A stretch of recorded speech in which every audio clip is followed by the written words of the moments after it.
You're listening to Brain Lenses, a show about how we perceive the world, ourselves, and each other. I'm Colin Wright. The 80-20 rule, sometimes called the Pareto principle, says that in many contexts, about 80% of measured outcomes will result from about 20% of measured inputs. So about 20% of the work we do each day leads to about 80% of the beneficial consequences we hope to achieve with that work. Fixing about 20% of the bugs in a piece of software will eliminate about 80% of the errors and issues it suffers, and about 20% of patients within a given healthcare scheme will generate about 80% of that scheme's expenses, usually because of chronic conditions that require repeat or perpetual treatments. This rule is not perfect or universal, but it gestures at the tendency for a relatively small portion of variables to account for a relatively large portion of outcomes. And while this was originally noted by an engineer who was looking at land ownership in Italy, about 80% of the land was owned by around 20% of the population,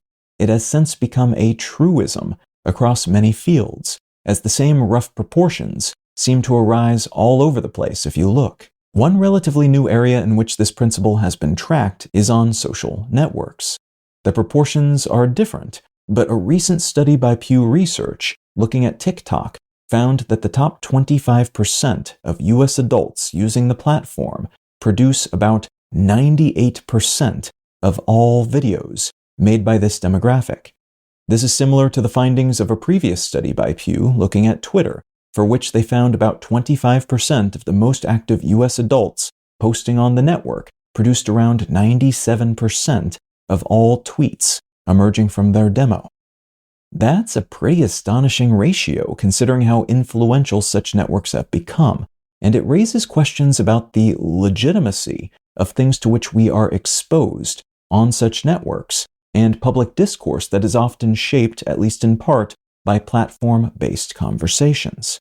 These findings mean a relatively small group of people, with perhaps unrepresentative opinions and beliefs, can dominate online discussion about all sorts of topics. This can reinforce the potency of the already powerful false consensus effect, which can lead to the assumption that more people believe the same things we believe than actually do, because everyone on the networks we frequent seem to align with us on so many topics. But it can also amplify the impact of confirmation and conformity biases, which respectively say that we will tend to fixate on information that reinforces our pre-existing beliefs, which is easier when those beliefs are megaphoned on social networks, and that we will tend to adjust our beliefs, those we actually hold and those we espouse in public, to line up with what we think our people, those of our group or groups we want to align ourselves with, believe. Relatively unpopular beliefs can have outsized impact because of this amplification,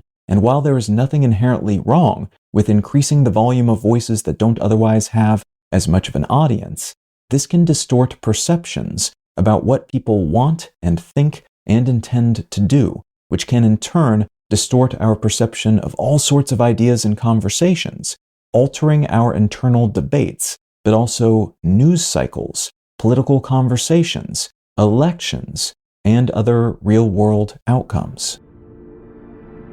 You can find out more about Brain Lenses, including how to support this show, and in return receive an additional episode of the show each week at brainlenses.com. You can also support this and all of my projects at understandery.com. I'm Colin Wright, and I'll talk to you again next week.